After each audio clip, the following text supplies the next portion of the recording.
recording Welcome right to now. Headlocks, But Heels, and Havoc, the wildest tag team in podcasting, where the kayfabe drops and the chaos takes over. Let's ring the damn bell.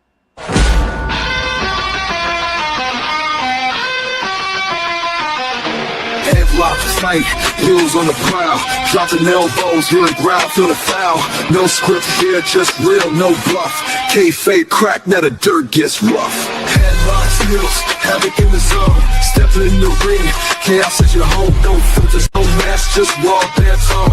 Wrestling unscripted, we on the throne. Title bells, mic checks, crowd going crazy. Drop truth bombs, leaving lines feeling hazy. Beyond the kayfabe, past the charade, where legends are born and stories get made. Headlocks, stop it, who's hitting the mat? Welcome to the Havoc where the real talk's at. Tune in, step through, leave the fake at the door. Headlocks, heels, Havoc, now hear the roar.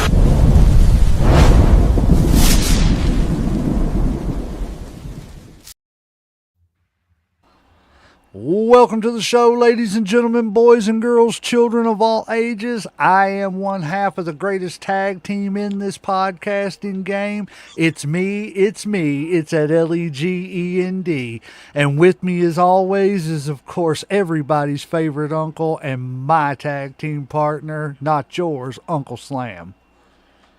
What's up, family, and welcome to the People's Podcast. Now, we've got a man tonight who really needs no introduction in the world of independent wrestling. He's a manager, a mastermind, a former commissioner, a commentator, and the man behind the one of the most recognizable brands in the business, the Ben Shearin brand. That's right. Tonight we're going to go behind the scenes with Ben Shearin to talk about the talent he's managed, the creation of the evolution of the Ben Shearin creation and evolution. If I could talk and do this intro, it'd be great. Of the Ben Shearin brand and what it takes to build a name and a legacy in professional wrestling. We're going to ask the questions. We're going to have some fun. We're going to find out what really goes on behind the man standing at ringside calling the shots.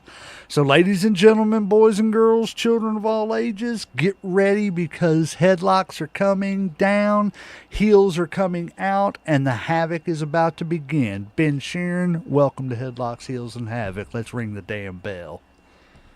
I appreciate you guys having me. Now, I know typically you guys ask the questions, but I have just one question. So I'm watching the intro, and I see me getting fired. I see Nina slapping me, and I see OG standing tall. You would think that you would have a special intro for having me. So my question would be, where is that? Well, because I've never felt more underappreciated in my life. Man, we're going to have you on again, and we're going to have to just retool the whole thing for you, man, and just, Ben Shearin, BSB, all over the place. Yeah, we humbly apologize. I don't ask for much. Just, I'm doing your show. The least you can do is have an intro for me. That's all I'm saying. I totally understand where you're going with that, sir, and I humbly apologize. And, just like we tell Bobby Blade, nothing I can do about it. Oh, no, I love Bobby. He's great. He's been on the show twice, and, I just, at this point, the third time's a charm, and I'm not going to go down for it the third time. So I'm not even going to try to introduce the man on my show next time he comes on. I'm just going to hand it off to him. Covered. That's it. I'm just going to let him handle it and do it. How you doing, buddy, man? We appreciate you coming on to the show tonight. Yeah, I appreciate you guys having me. It's a wonderful day in the old neighborhood, as they like to say. I'm glad to be here. We are definitely glad to have you, and I guess we're just going to go ahead and jump right into it and start, asking a few questions about the man behind Ben Shearin. So, people who may know the name but don't know the man, who is Ben Shearin, and what originally pulled you into the world of professional wrestling? Man, that's a loaded question. I can remember being at the Louisville Gardens. Sorry, guys. You're good. Go ahead. Go. As far back as I can remember, the Louisville Garden stands out, man. I used to go every Tuesday night to see USWA with my dad, and it just kind of grew from there. And it's one of those things you never expect to get involved, and it was kind of just a fluke thing to get involved. Somebody, one of the guys that ran EWE, Epic Wrestling Entertainment, in 2018, they needed a referee for their YouTube show. I happened to be, I was friends with one of their champs at the time, so I didn't even have a ref shirt at the time. That's how new I was for that. You went like You went like old school WCW with just like a green polo. You know, Not even that. I'm pretty sure I had some sort of Bullet Club shirt on that was black and white. he's not biased at all. That's right. Too sweet. So it started there, and then one of the dudes from Grindhouse, who I still work for, was helping book one of the places in Lexington, Indiana. So I got my jump there. EWE and Grindhouse really laid the foundation of where I was headed. Okay. That's awesome. Yeah, we've heard a lot about Grindhouse. I see. Again, like we were talking about off screen, I am just now learning, and me and Uncle Slam both are just really learning about independent wrestling, and I didn't realize there were all these companies in this state. They're everywhere. Yes, everywhere. If you turn your head or toss a stone, you'll find one or hit one. It's crazy. Yeah, again, I say this a lot. To me, I love it even more because it harkens back to those old territory days. Without the mafia feel to the backstage stuff, but yeah, it harkens back to that because and the beauty of it is I've seen so many companies that they're not like, no, get away from our company. These are our wrestlers. Blah blah blah. Everybody is helping everybody. Everybody is working with everybody, and it's beautiful to watch. And by the way, everybody, hit that like, share, follow, and subscribe. And whenever you do it, go up there in the corner. We've got a UPC. I think that's what that thing's called. I'm old. I don't know. But it's a code. Sends you straight to the Ben Shearin brand Facebook page, and I'm sure you can find everything else you need of his from there. Just wanted to shout that out and, give as Mick Foley said, a cheap pop. But... But, yeah, I know it, bang, bang. But, yeah, I love independent wrestling, man. You all sold me the first show I went to. I'm glad. Yeah, like indies always seem to be pretty strong. Like everybody, pretty much like every place we talk to, whether it's Kentucky, whether it's, was it Texas or was it Arizona the other day, everybody talks about how strong the indie circuit or like if it's, pretty much growing, by leaps and bounds. Yeah. Well, I know a lot of people don't know that independent wrestling exists, which is that's so true. To me. It's wild to me. It just seems like wrestlers turn up on WWE out of nowhere. It's right. Wild. Yeah, it's just like poof, it happens. They're there. Sprinkle some water and it happens. They grow. Which I'm guilty of it too. I had a friend in high school. Which is where I found out about indie wrestling, and I never went because I was like, "How good can it be?" But he invited me constantly to IWA shows, IWA Mid South, Nick Manawa, and he invited me. I couldn't tell you how many times. I was like, "Oh, why would I waste my time with that?" And then ended up working for IWA at, in 2019 or 2018, the late 2018. It was wild. It was definitely, unexpected. Yeah, and see, funny. Yeah, that's how it happened for us because we were like, okay, let's do a podcast. We're like, what are we going to talk about? We'll just talk about, we'll come up with topics, the rise and fall of the NWO or something like that. And then we used to have, I'm sure you've seen her at the show, the Viperess. She was our Yeah. other co-host and everything. Miss her. Come back, Viperess. But Oh, yeah. yes, her birthday. Tell her happy birthday. Yes, happy birthday, Viperess. Everybody go in the comments and blow this woman up and let her know happy birthday. She's awesome. But she came to us one day before we started shooting, and she was like, "Did you know that there's an indie show in Danville?" And Yeah. we were like, "Huh?" I was like they, are just coming to Danville. She was like, "No, they operate out of Danville." I was like, "Nah, really?" So we was like, "I'm gonna try to get a hold of the guy who owns it and see, if we can maybe he'll give us permission to interview a couple of wrestlers or something like that." And next thing I know, we were going to lunch with Adrian, and he looked at us and said, "Hey, man, won't y'all come try to sell some merch?" And Yeah. he's never asked us to do anything as far as promoting his show, Yeah.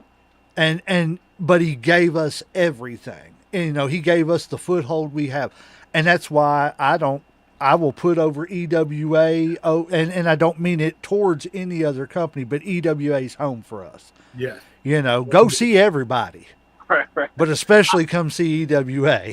Definitely. I love Adrian a lot because I met Adrian at Grindhouse. Well, you're a little biased, We won't talk about that. Right. But I met Adrian at Grindhouse. They put me, him, and a guy, Oliver Gunner, together. Me and Oliver first, and then Adrian kind of came in a little bit later. And immediately I'm like, Oliver doesn't need me. Like, what are you doing? Like, he gets booed. His promos are great. He doesn't need me. But no matter how much fight I put up, I got cut down. I'm like, no, this is where we're going. And it was some of the best couple years of my run in wrestling. Like, me and Gunner and Adrian, we were 2-time Grindhouse champions. Watching them go at each other, and then Gunner and I went on the road to New South or New Wave or I think me and Adrian and him went to some place in Georgia. I couldn't tell you the name of that place for the life of me. It was the longest trip I've ever taken in my life. That's that backwoods wrestling. I'm telling. And then we had Grindhouse the next day. It was insane. But that run that the three of us had at Grindhouse was tremendous. I wouldn't trade that for anything. It was a lot of fun. That's awesome. I love hearing people's stories about the road and stuff and everything. That's what I'd love to do. Just get a show together with a bunch of people like Bobby and just different people, and let them sit and just talk. Sure. Just ask questions about the road and stuff. I mean, I know there's a lot that you can't tell, but there's a lot you can't tell, a lot you can't remember. Right. So that seems to be a theme through all of wrestling. Yep. So when you first started getting involved in wrestling, did you see yourself becoming a manager / wrestling personality in general, or did your career take you in a completely different direction than you really expected? It really went in a direction I wasn't prepared for. Like, I could have been a referee, and that would have been stupendous to me. Like, I had the fact that I was there was enough for me. And then we kind of did an angle at Grindhouse where I was like sort of helping somebody, but then creative differences kind of got in the way of that. And then that kind of went through the wayside. And then we kind of did something at IWA. And then it sort of built and built and built. And then I got fired from reffing at IWA, and I tried to get my job back. I refereed in a lucha mask, full tattoos out, beards hanging out. You knew it was me. There was no. And then I was helping people out that night, and then the guy was like, "Hey, if you unmask, you get your job back." No brainer. Boom, mask comes off. Fired me again. Oh hell no! You got? Are you serious? I'm telling you, no respect. Oh No my respect god! on this side. But it led to managing strictly at IWA for a long time. Rudo Raul Lamata. I don't know if you guys are familiar with him, but he was a multi-time OVW tag champ. So I got my start with him, and then I managed like Jake Christ at one time, Corey Storm, the Outrunners for a couple shows. IWA gave me my first match. I had a semi main event against Billy the P. I don't know if you're familiar with Billy the P. But I had my first match with him. So yeah, it's wild. You know, you're cool being one thing, and then it just kind of, over time it just kind of changes and to where I am, now, and it's been a roller coaster, really. That seems to be a common thing too that I hear that I don't know how many people I've heard that said I was doing this and then this came along and now this is what I do. Yeah, and it's crazy because you do go into it thinking hey, I'm going to be and your goal may be just to be a referee. Yeah. But at the end of the day, that referee role you thought you were going to end up doing for 20 years, you end up doing commentary for 20 years. Yeah, I'm telling you. It was like, I never expected to do that, but here I am doing it. And it's a sort of a blessing. Like, I'll do whatever people ask me. So, if you want me to do commentary, I'll do it. If you want me to have, a match with the proper build, yeah, I have no problem. But I don't know if we're allowed to. Oh, go ahead. Yeah, you're fine. Unscripted. Unscripted, like you said. I'll do whatever people ask of me to my just pay for me to get there. I'll do whatever you need. I'll put people over. I'll let Nina slap me. Whatever it boils down to. And that's what I'll it do is. that. Is you have to adapt to it, and Right. and I think the problem is like I think a lot of people that aspect of it to me, if I and this a complete outsider looking in, that aspect of it to me is more in line with. Does anybody think that Lou Ferrigno is less of a man because he got smacked as the Incredible Hulk on a show one time? You know what I'm saying? It blows my mind because I'm not going to name any names, but I've run into people that are afraid to do something because it will tarnish their character. If you're as good as you say you are, they're going to cheer you at some point, or they're going to boo you because you're going to get your stuff back. How many times have we seen Ric Flair stand up and talk mad shit, and then 5 minutes later he's sitting on the mat going, "Oh God!" Just it's great. I'm telling you, it's wild. Let somebody call me a chicken. I will do the chicken dance, telling you I'm not a chicken. Buck buck. That's right. I'm not a chicken. Dude. And then I'm gonna talk my shit right after. It makes no sense to me. Yep. To kind of play off what you were saying, Legend, I think a lot of it also when we're talking about kind of like adaptability, like when you start off doing one thing, you do something else. I think some of it has to do with kind of like your talent kind of comes through. A lot of people, you might start out thinking, I'm not that talented at one thing, or I've never done this, but I think that talent kind of comes out when it comes to being a manager. It comes out whether you're doing an announcer, like whether you're doing a ref, maybe that's just kind of, your foothold to get you started or something like that. But I feel like the talent really kind of does come through, and that's how people get to be either wrestlers, announcers, managers, and stuff like that. Yeah. sure. Because it leads to something different than, you thought your talent was in this when your talent was really over here. It's still in the business, Yeah. but it's just in a different part of the business is where your some people who think they're going to end up in front of the camera never end up in front of the camera, but they do hellacious work behind the camera, Exactly. camera Just work. Whatever. don't be afraid to go out of your comfort zone a little bit. Exactly. Like, See, like so many people are afraid to like step out, do it a little bit at a time. You'll see it. You'll be fine. 100%. 100%. definitely. So, what do you think separates a great manager from someone who is simply standing at ringside? And I'll add on to that question, who do you think is the greatest manager of all time? Or, well, I don't want to put you in that spot. Give me your Mount Rushmore. Man, He's like, stop doing this.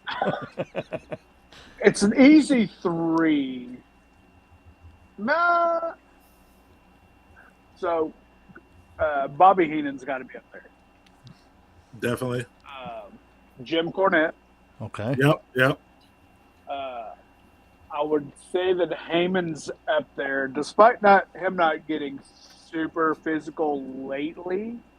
I think his body of work, managerially, I think puts him up there.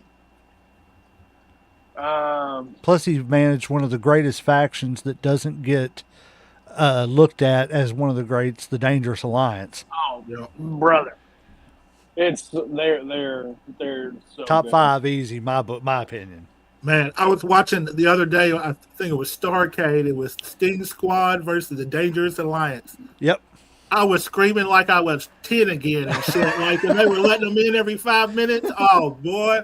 My kids were looking at me like I was crazy or something. That's also what blows my mind is that there's a, like, I guess a stigma or something that Stone Cold can't wrestle. And I'm like, if you watch the Stunning Steve, brother, I Yeah. used to watch him and Dustin Rhodes. I want to say it was a Halloween Havoc for the U.S. title. I used to watch that all the time. It was so good. His style totally changed after he broke his neck. Yeah. He had to Sure. become a Yeah. brawler Yeah. because he couldn't take the back bumps and stuff and everything as much. That's just, and I noticed that. You know what I'm saying? I'm not saying I'm 100% right, but I noticed that after that neck, you didn't see him, because before then he was wrestling Brett, in the 13 match and everything. Yeah. And it was, Which wrestling is also classes. really, really good. Yes. Yes. Like it's crazy how many, and adaptability. Right. He figured it out. Okay, I'm hurt. I can't do what I used to do. So how do I do this? I'll just With a broken neck, also right. the biggest star next to John Cena and Hulk Hogan. Yep. Arguably the greatest superstar around. Like Yep. it's wild. It really is. I think it's funny because as you're saying it, I'm sitting here looking at my shirt that I found. I found a Stone Cold Steve Austin shirt and it's an original from like '96, and it's him punching Owen Hart. Nice. I looked up and seen that. That's crazy. All right. So you've been around a lot of different wrestlers and promotions. What's one lesson the wrestling business taught you the hard way that you wish you'd known when you started? Don't be so agreeable. Okay. Because it's one of those things like I'll do whatever, but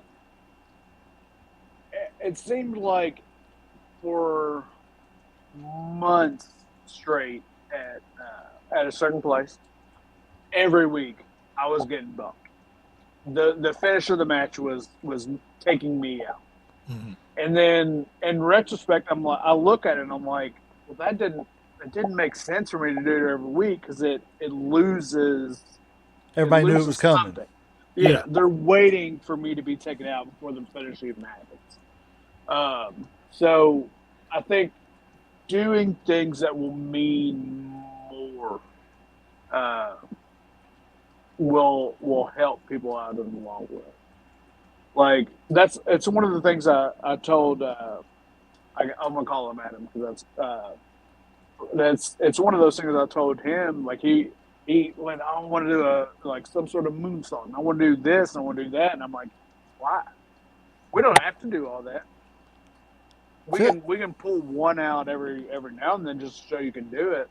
But why? 100%. You got a bump card. Yeah, it'll mean more if we pull it out. You don't want to pull it out on a random Sunday that, in the grand scheme of things, means less than a big show. And I've heard a lot of people say that I don't mind doing anything as long as it makes sense. 1,000%. If it makes sense, let's do it. You know, if it's going to put asses in the seat, put dollars in pockets, let's do it.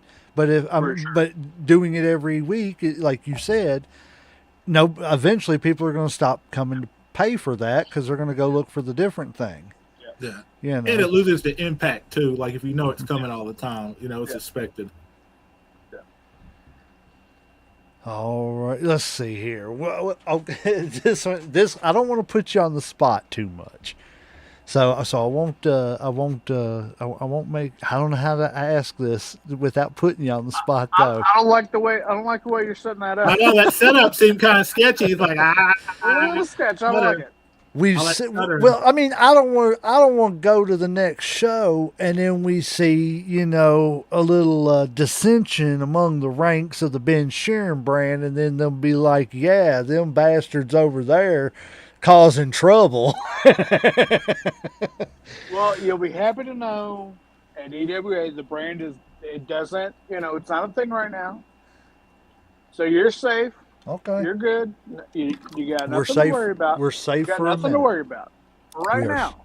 Right now. Okay. Well, When we come back, I can't speak to that time. But right now, you're all right. All right. Well, as long as we're safe right now, then I'm going to ask the question. So we've seen the members of the brand change a little bit over time. Sure. Is there a particular wrestler you've worked with who you feel truly understood your vision for the brand better than anyone else?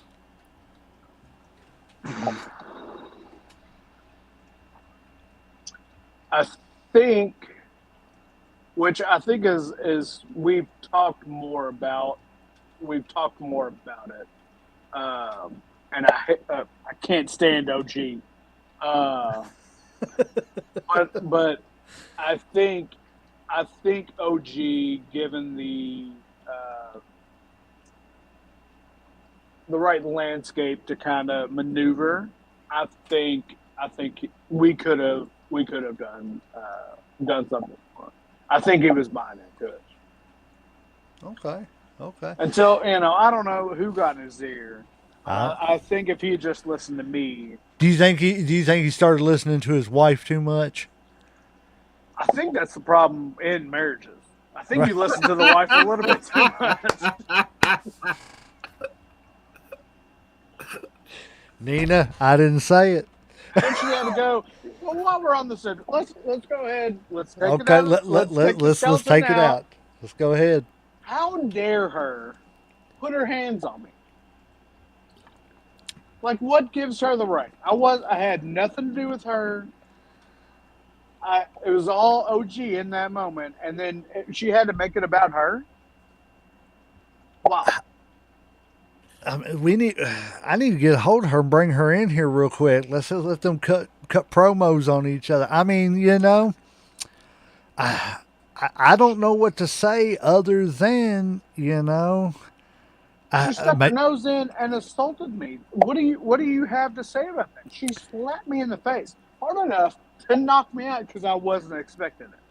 Uncle Slam, what do you think? I'm gonna divert to you on this one. Well, I don't really have an answer for you on that one. Sounds like the right mood to be in is on that side. I think that he has a valid grievance. He was assaulted. I think that there were witnesses, so he is owed probably an apology. I agree with that, but as I'm coming to, the fans are cheering for Nina and OG. It blows my mind. Well, I think the real question is we have to find out why Nina felt justified in striking you, you know? Because if you're going to strike somebody, you got to have a good reason for it. But what? I've done nothing to her. I mean, I know people who would say otherwise, but again, that's between you all. But I'm not the one that attacked her husband with a concerto. I didn't do that.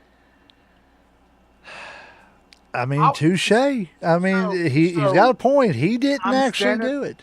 That's what I'm saying. So me standing aside while that happens is the right decision for her to assault me? Nina, we're gonna need you to jump into the chat here, Nina, and defend your point. Yeah. Oh no, she can defend it because I can't see it. Where I'm at, there's no chat bubble, so she can't defend it. I don't know what she's saying. It would be to right over. respond. It well, no, nobody's said anything yet, but I'm just letting her know. Come on in, so that way she can. We can have a little back and forth here. So yeah, Nina, if you're listening to this, come on in, and but before we get out of here, and we'll let you and Mr. Shearin here kind of duke it out a little bit with a war of words, if y'all would like. Air your grievances. There you go. We will let you air your grievances on our show. Remember, it's unscripted. What up, Dave? Thanks for watching, brother.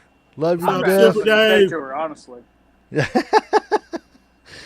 So when you look at everything you've accomplished so far, what are you most proud of, and what do you feel you still have to accomplish? I honestly, like, I'm proud of other people's accomplishments. So, whether it's, winning the tag titles with Adrian and Oliver, or winning titles with Oliver, Jake Christ and Corey had the tag titles. Jake was, had the IWA and the heavyweight title and the junior heavyweight title. I'm proud that they see something in the package of me and other people. That shows that they're doing what they need to do, and I'm also doing what I have to do. So that's sort of the barometer of where I'm at. Is as long as we're some sort of feature on some card, I want to be something that I want to be a part of something where somebody is I feel dependent upon. No matter where you stick me, whether it's the opening match, the main, or somewhere in the middle, you put me there because I'm going to go out there and get a reaction. Okay. They're going to have a good match. They're going to, So as long as other people and myself are doing what we need to do, that's what I'm most proud of. Is being dependable. And that's the thing too, that we talk about a lot on here. People don't realize wrestling is not about outshining everyone. Sure. It's about everybody shining. Because if everybody looks good, then the whole thing looks good. Just it's simple math, people. Agreed. 1 + 1 = 2. Because if you go out there and match one, and you have the main event of night 2 of WrestleMania, all you've done now is the rest of the card now has to live up to what you just did. Yep.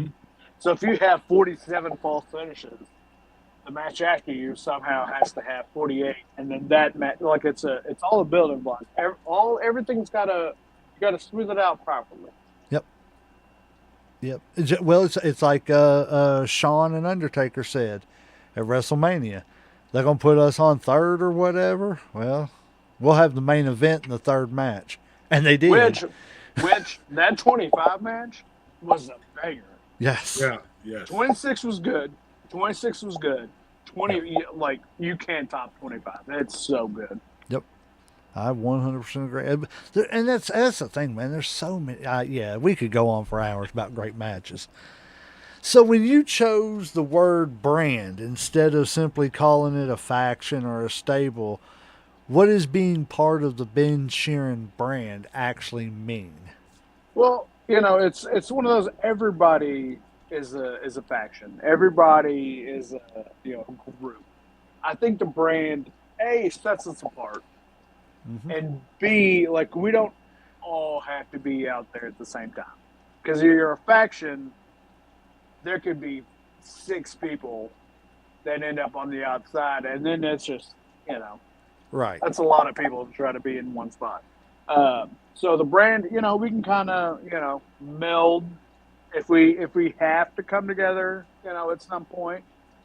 All of us will be there. Until then, we're kind of we're looking out for each other, but each has their own individual sort of goals. I guess you could say.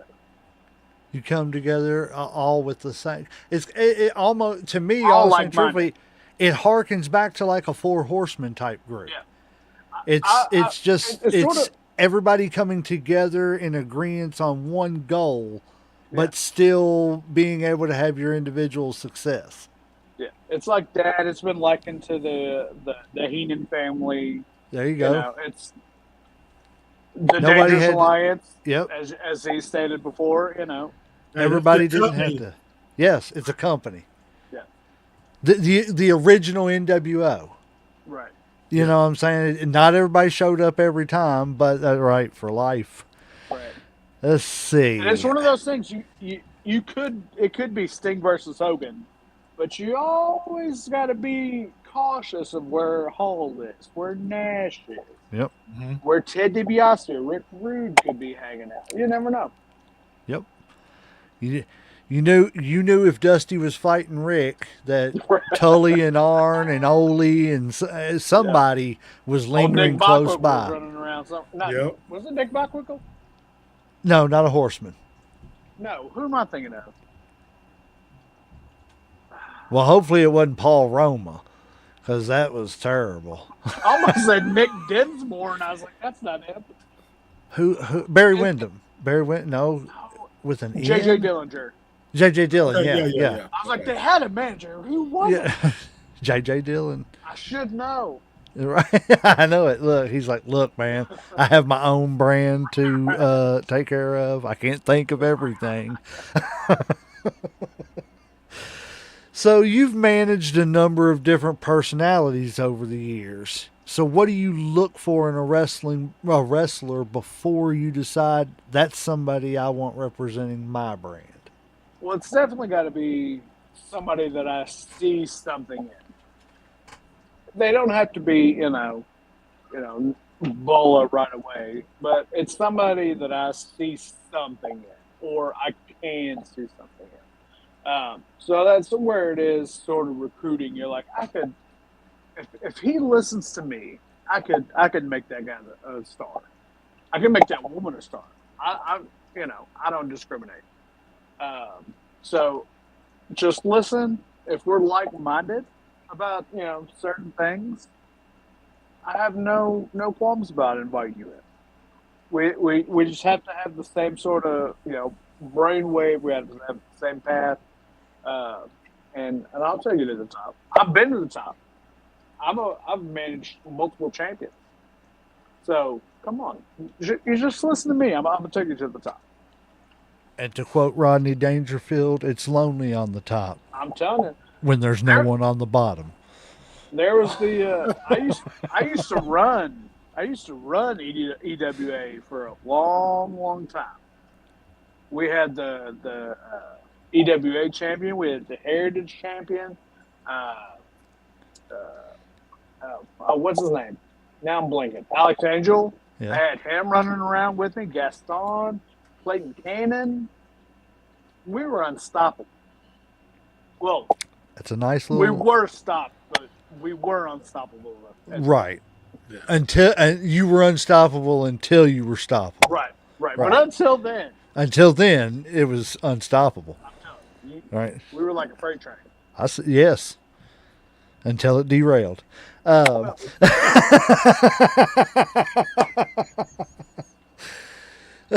So you're speaking of EWA. Your name has become closely associated with EWA, and that is Elite Wrestling Alliance. What was it about EWA that made you want to become so heavily involved with the promotion? Uh, I first and foremost, like I love Adrian. I don't know I don't know where I was on the pecking order of the phone calls or the text that he sent out, but I've been there legit since the beginning. Um, for whatever he needed. I was the commissioner at the beginning. So that phone call or text right there, and my love for Adrian. That's what brought me to Frankfurt. That's where we first were at. Then I think we went to Richmond after that, and then it's been split between Danville and Richmond ever since then. We were at Harrodsburg, the fair there last weekend. It's insane the amount of places that you can end up. Yep, it really is, and I agree. I love that kind of like, again, our stories are kind of like the same. It sounds like not really the same because you've been other places too, but like Adrian really gave you a big chance to, and Yeah. EWA is home. And that's us. Like I was just saying earlier, man. We love EWA. We love Adrian. That's why I'm a Ben Shearin brand fan because they got one of my favorite wrestlers in there and stuff. I don't see your shirt. Well, it's because I got a headlock shirt. I don't see your headlock shirt, sir. I'm sorry, I don't know where to buy one. Well, Oh. We'll have to fix you that. see our table every time we're at the show. You think I want measly fans to see that I'm there? Hey, I will I wait can avoid after a them. show. I will wait right. after a show, and we'll work it out, man. Thank you. That's it. We can do a shirt exchange. There you go. Well, There you go. here's the thing. I don't have shirts available.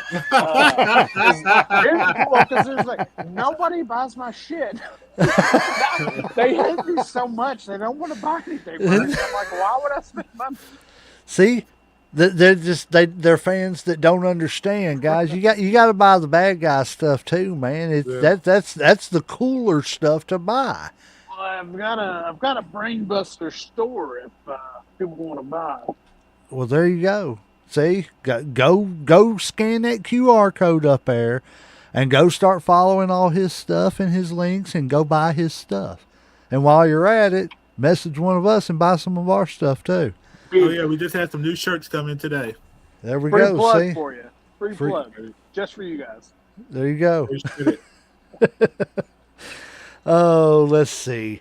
So you touched on it. You weren't just a manager in the EWA. You've also been a commissioner. What's it like going from being the guy managing talent to being the guy with actual authority over the promotion? It's it's a double-edged sword. Authority. Because it's one of those things people don't see the vision that I see, so they think that I've got this big head, and I'm just like, you gotta trust the process. Just let me show you how good EWA can be, and just pay to see that. But nobody believes in me, and that's why I got fired again. Oh, ye of little faith, just trust me. Right. Just a little bit of trust goes a long Who way. wouldn't trust this face? Right, guys. I'm telling you, man. Come. Honest faith. Yes. I'm telling you. Don't pay Hey. attention to OG drowning in the background of that. We're not talking about that. We're talking about this. Right. A face only a mother could love. Hey, I I won't say what I usually tell fans right at that point, but That's all right, because I mean I'm right there with you, man. We row in the same boat. here's okay. So my mom died in 2021. So legit, if somebody says something about her while I'm out, I look them dead in the face and I'm like, well, she's dead.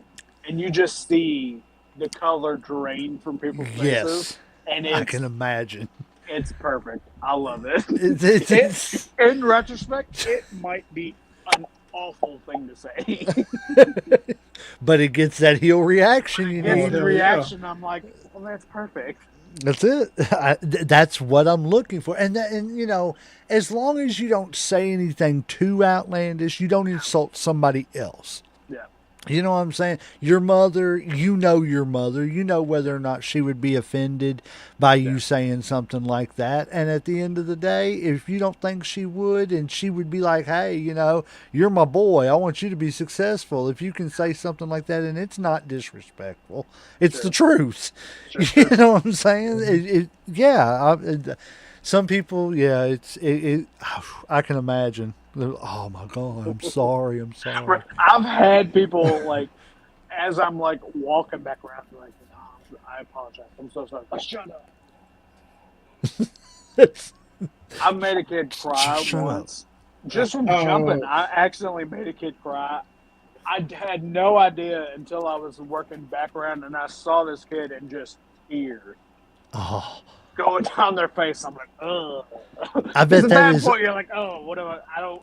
Do I What stay do you in do? character? Do I say I'm sorry? What do I do? I didn't go to that side of the ring for the rest of the Right. time I was out there. I'm like, I'll just hang out over here. It's fine. And as a manager, everybody, you have to learn to read the room. Which is also, I have a bad habit of if I'm doing something in ring and I can hear somebody say something, I turn around. I'm like, I bet you won't get in here and say it. I have a bad habit of inviting people into the ring. Yeah, that's bad. Eventually, Big someone's gonna Bubba's take me going to up on step that. up, man. They're going to take me up on that, and at that point, we're going to see what happens at that point. The gotta first hope time the security's locker looking room up. ever empties. I hope.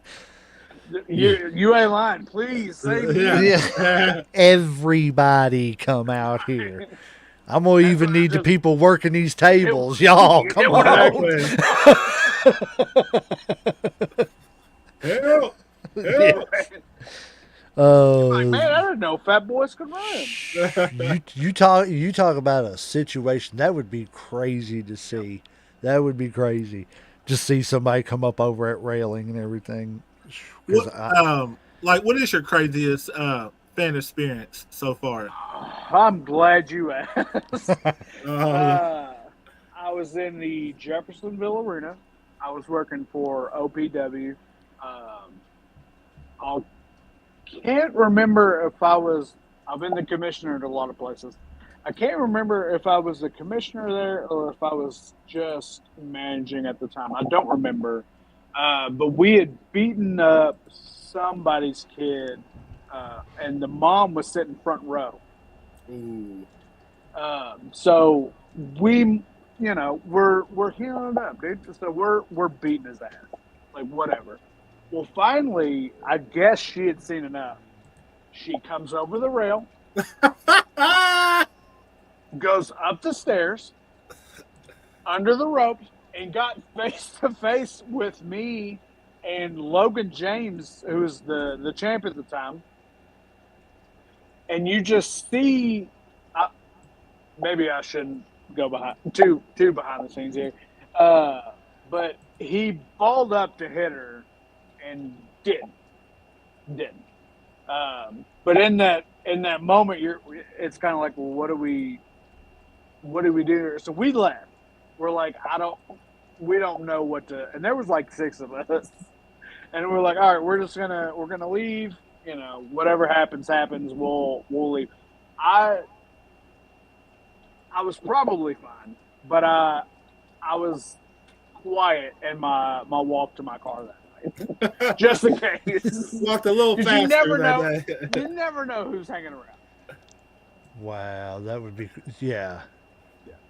No, that'd be Mama See- said, "Not my baby boy." right. Right. And that's what not today. Yeah. No. And that's the crazy thing is like, I don't know that I would ever want to like get into a crazy situation like that. I don't want. Yeah.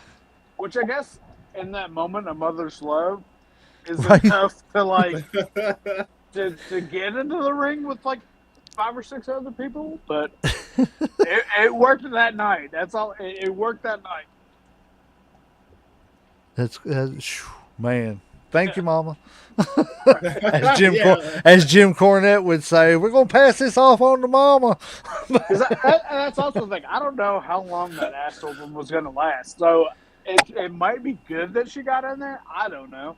But you can. I'm on camera. You can see. I'm like, hey, let's leave with our heat, and they just keep whooping his ass. I mean, at that point, I'm like, I don't. I They're don't not know. listening to me. I don't know what to do in that moment.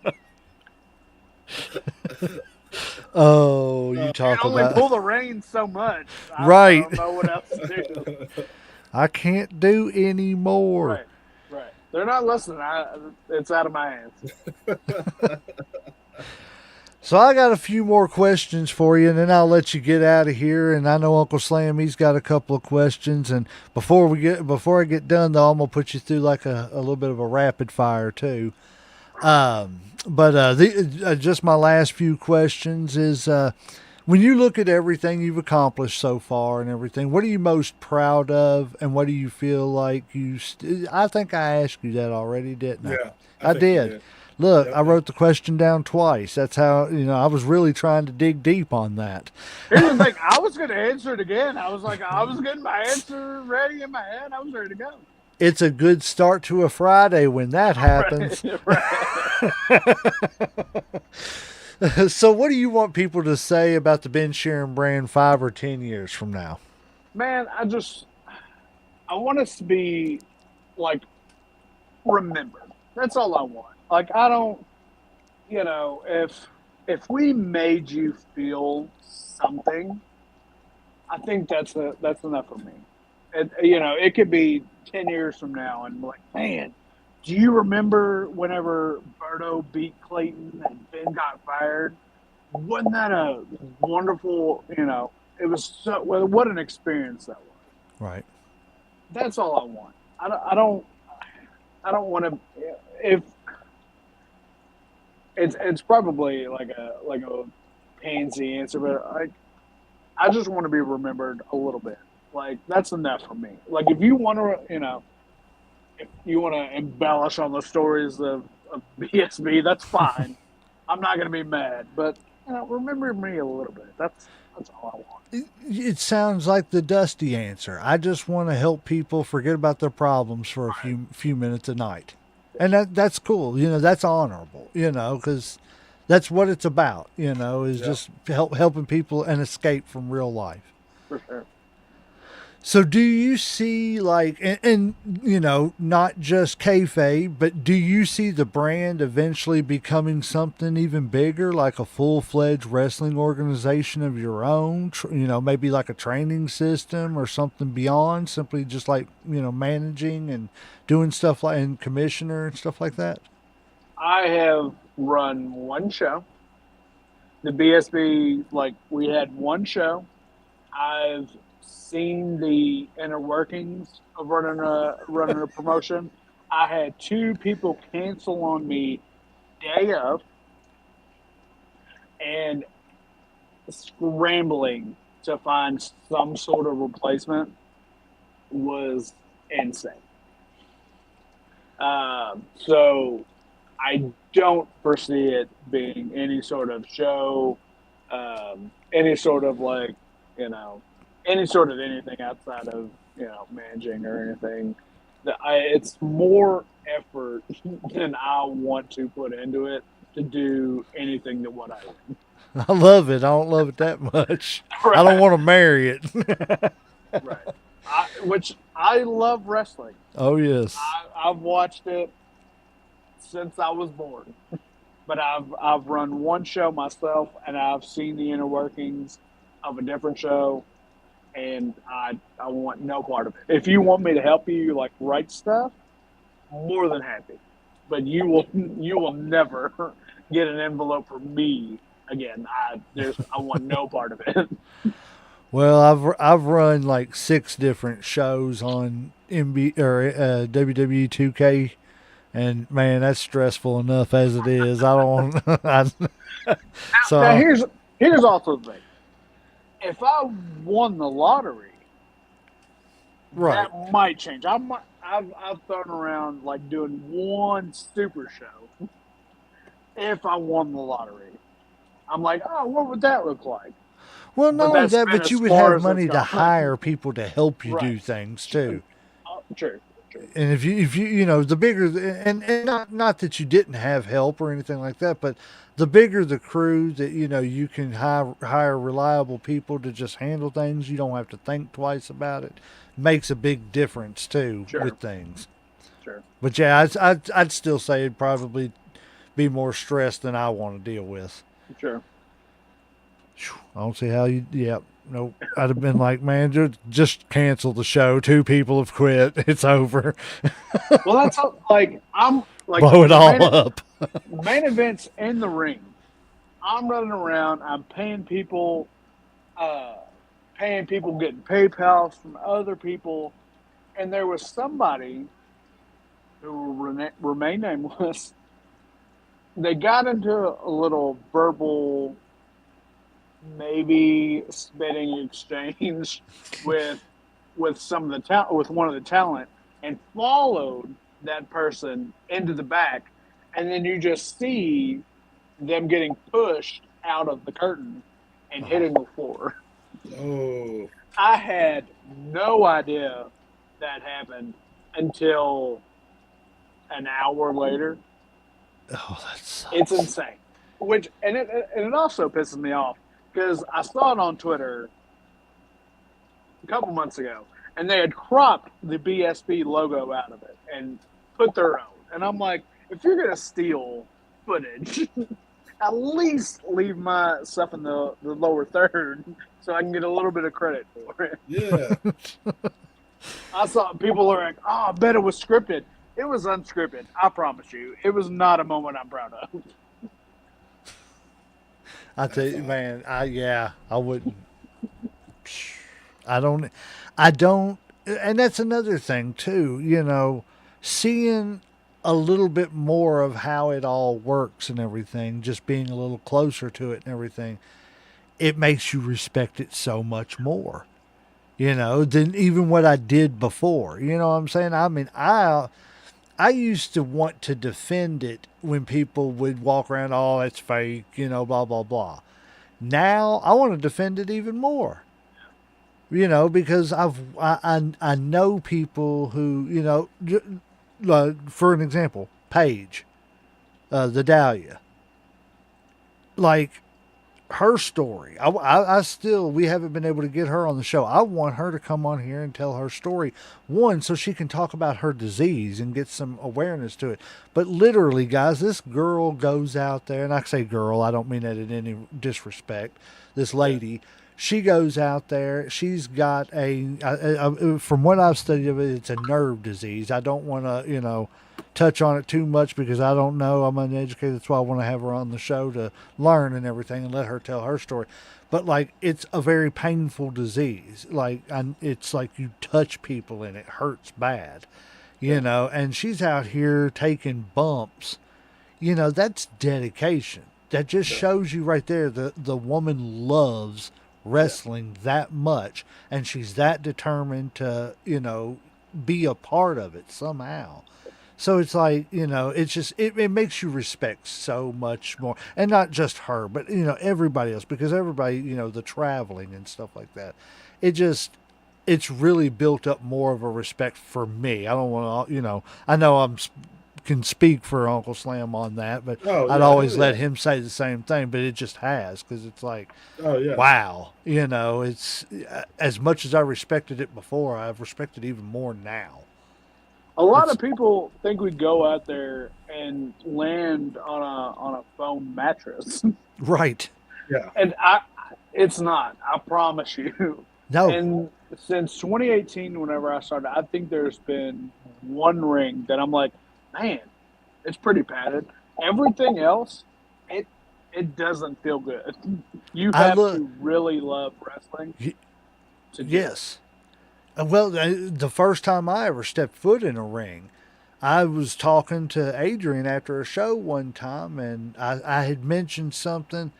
I can't remember what it was, but he looked at me. He said, "You've never been in the ring before?" I was like, "No." He was like, "Well, go get in the damn ring." Yeah.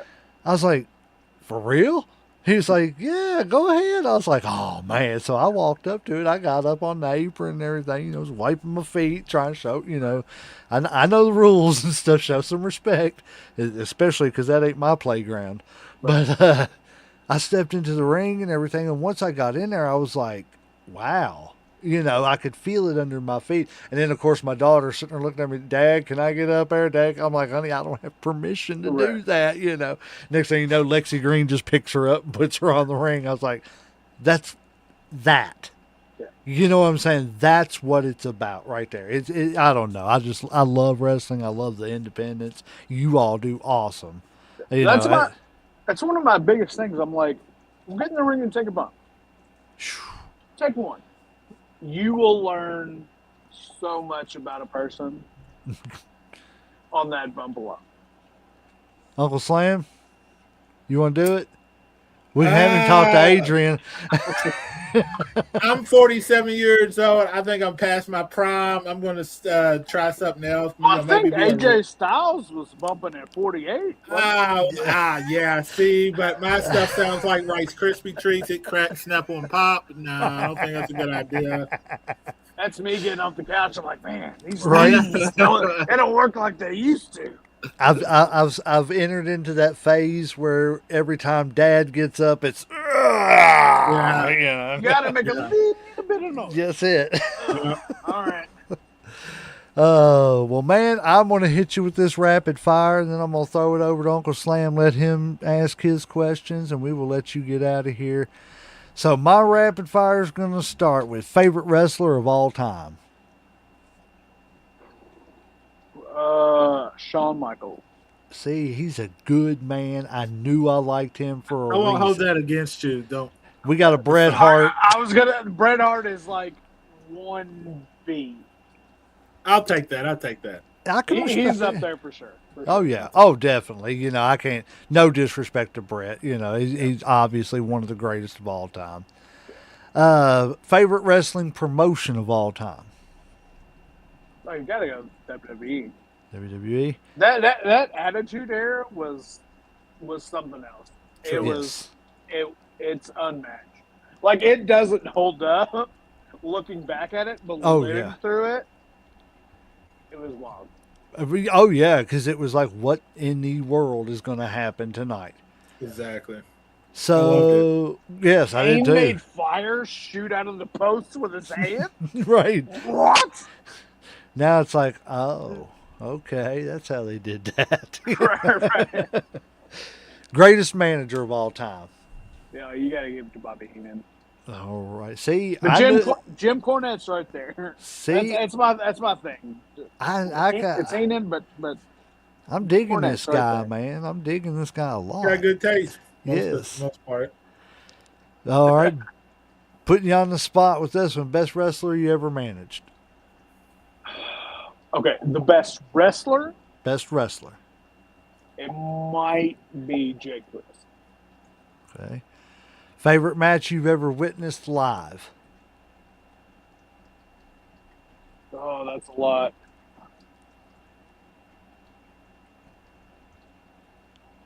Oh man. It seems only right to plug mine and Skinny Jay's boxing match. There you go. There you go. There you go. Go look it up. If I can't think one, I'm gonna put myself over. Damn it. There you go. You got to put yourself over sometimes, Let's see. Heel or babyface? Definitely heel. I've tried to be baby, and it just makes me feel icky, and I can't describe it. I've fallen into the heel mode that I almost did at home here, and trying to be a babyface, like I just feel like something's missing. And See. plus, people hate me. He said, plus, people just hate me, you know. No one buys me trying to be good. So even if I was good, they're just waiting for me to pull the rope. Right. They're waiting. There's some people that just, like Triple H. I like Triple H as a heel or a baby. I think he's very funny when he's a baby. Yeah. But I liked him better as the cerebral assassin heel. Yeah, for sure. Just my opinion. Ric Flair, same thing. Flair just became a baby face out of just legendary status. Like all of a sudden, everybody started cheering Flair. I mean, people in Carolinas and in his territory were cheering him, but nobody in the WWE or anywhere else was fans of that was cheering Flair.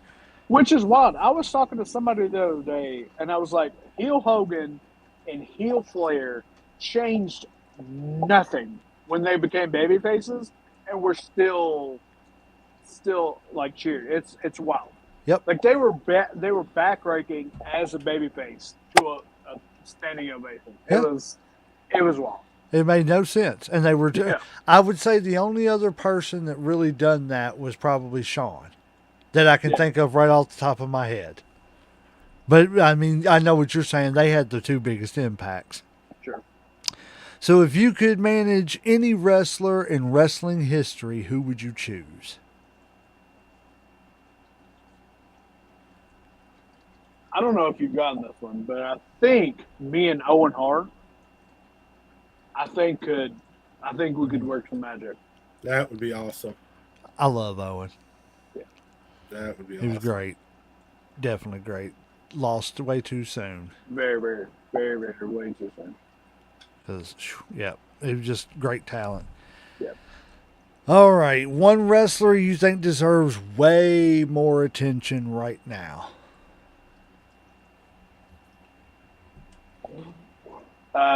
Through any fed? Anywhere, independent or major promotions. You can't help it. You can't judge me for this. All right. All right. But Ethan Heyer deserves a lot more than he's been given at a lot of places. The reaction when he comes out, inside the ring, all of that, you couldn't ask for somebody more, somebody better to do what you need. So that'll be the one nice thing I'll say about Ethan. So that's it. That's all you get, Ethan. Ethan. Yeah, you got to raise the bar higher. No, we're bringing it down. He's bringing it down. Okay. You got to bring it down. Come on. So if the Ben Shearin brand could recruit one WWE, AEW, TNA, or independent star tomorrow, who are you calling?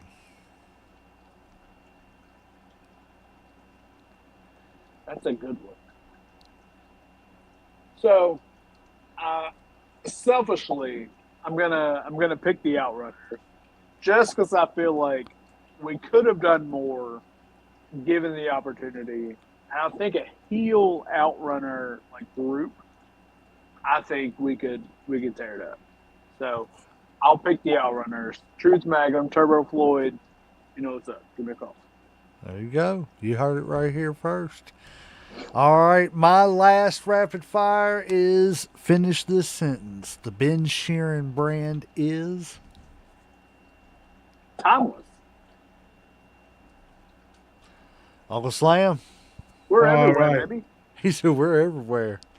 Well, you stole some of my questions, but that's all right because I came up with some new ones. Yeah, it's all right. It's all right. Okay.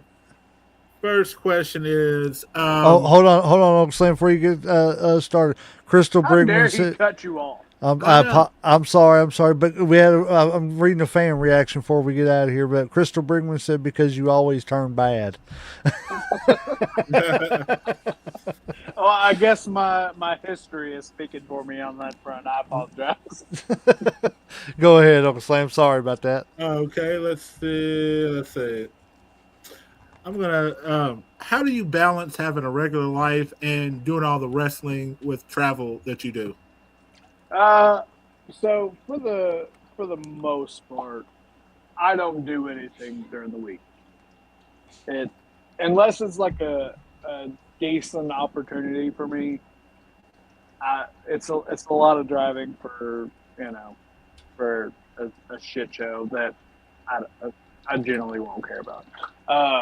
But having like I mentioned Harrodsburg for EWA last week. I think that was a Friday maybe. We did a bar show on a Tuesday, so anything for Adrian, I'm willing to do. The But Nook. I yes, that's Yes. yeah.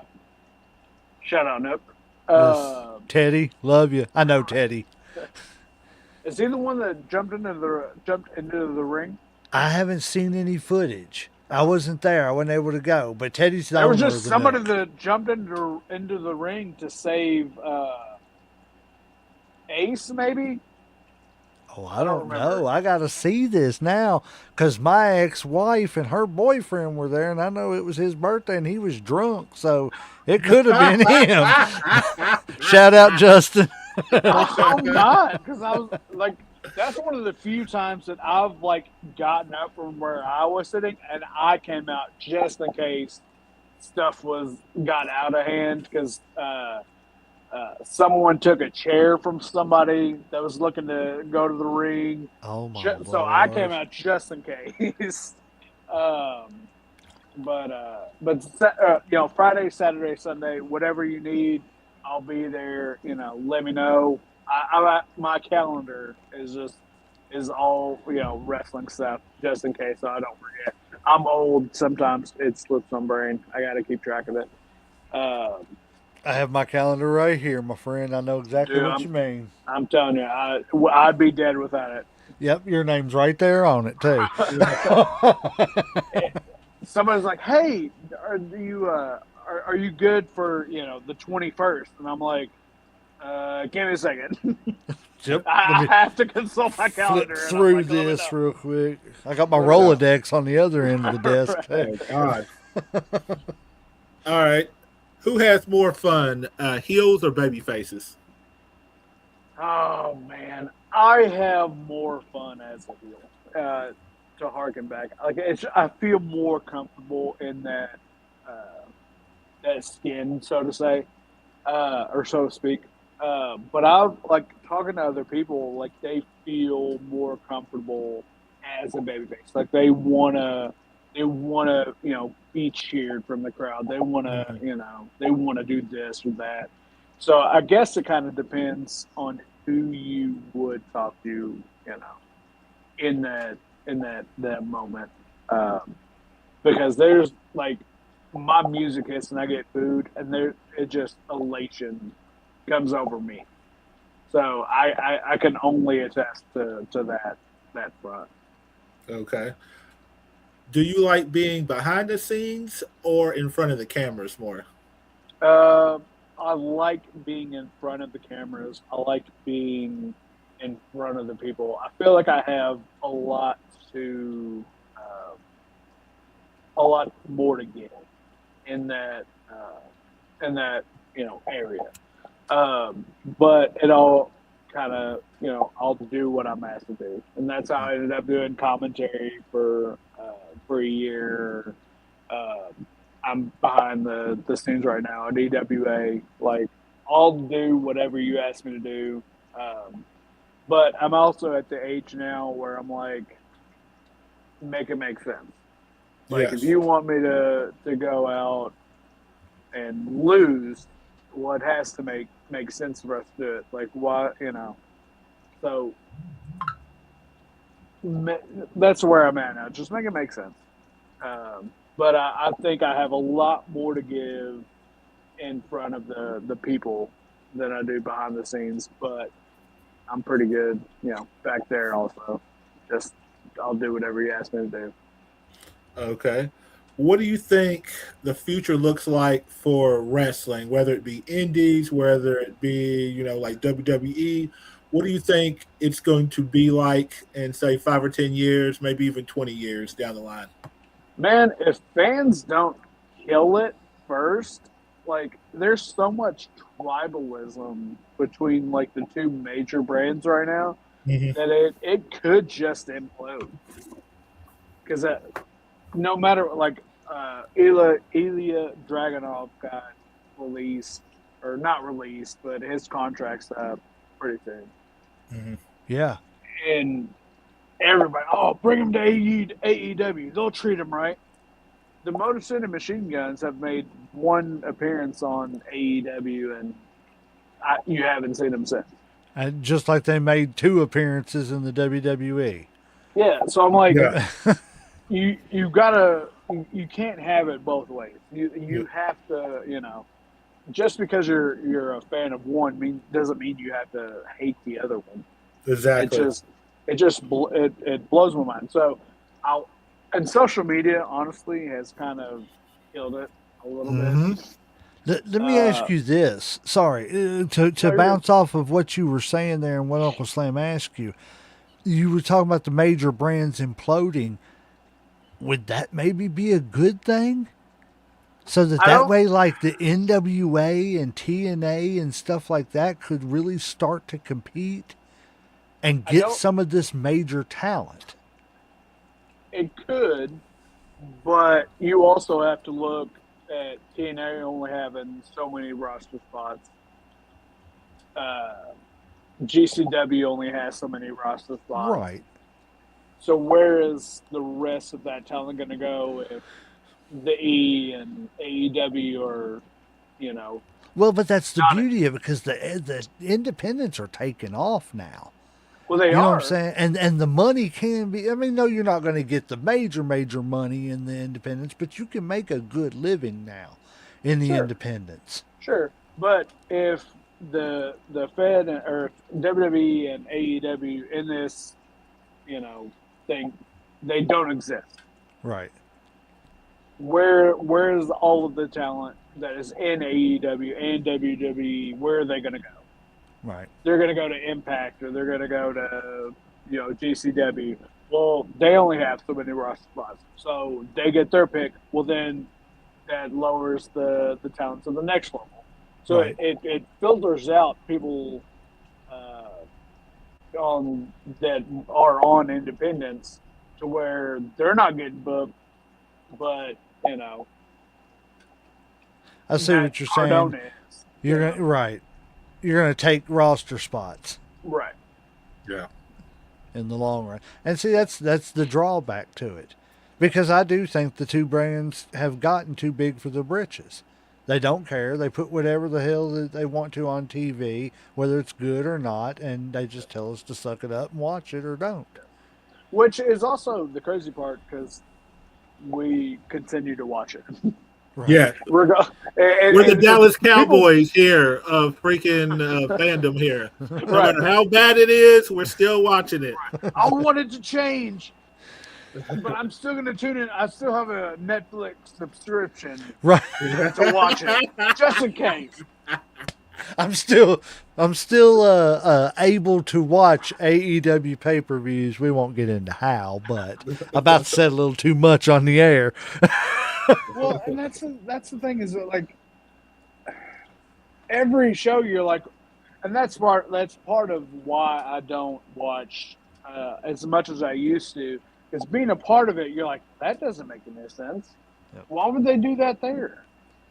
I watched Moxley dive or slide back into the ring only to take a splash, and I'm like, Yes. well, that makes zero sense. What are you doing? Or the Jericho and Callis spot, or the Sol Ruka hitting her move, that doesn't make sense to me. I And was that's kind of done with Moxley when the spaghetti got speared into his head. I didn't even know that happened. Yeah. It was like somebody took a big old handful of spaghetti and like pounded it into his head, let go of it, and it was just like spreading out. And I was like, man, I just, why? This is why I go to EWA. This is because they don't do dumb shit with spaghetti. Wait, I'm about to contradict myself a little bit. That spot would be stupid, but I love Orange Cassidy. I do too. I don't know what it is. There's something about Orange. I do. that I'm He's like, not impaling himself with spaghetti and food no, products. but have you seen his kicks? Oh, that's hilarious. I love it. It's great. It is, but it makes no sense. No sense whatsoever. It's no None. sense at all. But it makes no Oh, sense break in a his funny glasses, way. He pulls out another pair of glasses Right. and puts them on. Like it's so dumb. It's no sense in a funny way. The spaghetti's just like, why? Now we got you're just like, our generation, the kids that came in with fluorescent light bulbs in their forehead.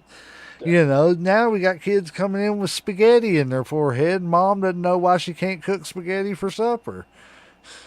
Yeah, but you gotta look back in the past too. I mean, we had people like Al Snow run around with a mannequin head and stuff like This that. is true. Asking what does everybody want? Yeah, That's what I'm saying, man. That attitude era was wild. We had a schizophrenic. We had a porn star.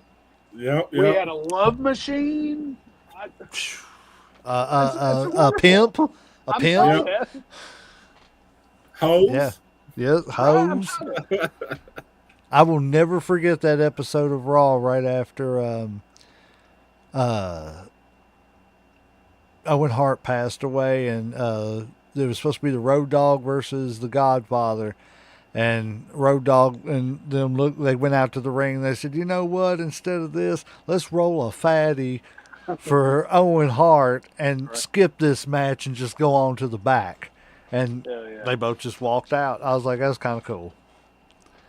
Uncle Slam, you got anything else for this man? I think that's pretty much it for tonight. I think I'm tapped out, sir. Well, Mr. Shearin, I appreciate, Uncle Slam appreciates, I'm sure, you being here, man. We've had fun. Like, seriously, I love talking to all you all, man. It's just great hearing y'all's stories. And, plus the our biggest thing is we just want to get y'all's names out there. We want to help y'all. Y'all are the reason we're here. If it wasn't for you all, we wouldn't have nothing to sit and talk about on Friday night. We'd be sitting here, we've got to meet people and talk to people. Well, as I was telling you before the show starts and everything, who we're kind of talking to, trying to get permissions to have them on the show. But, we wouldn't even have those kind of opportunities if it wasn't for you all. And you all, coming on the show and talking to us about wrestling and letting us get it out there. So that's why we love getting your all stories out there and telling your all's, highlights of your careers and stuff, and just letting, let's talk wrestling. Let's have fun. That's what it's about. But yes, sir, appreciate it.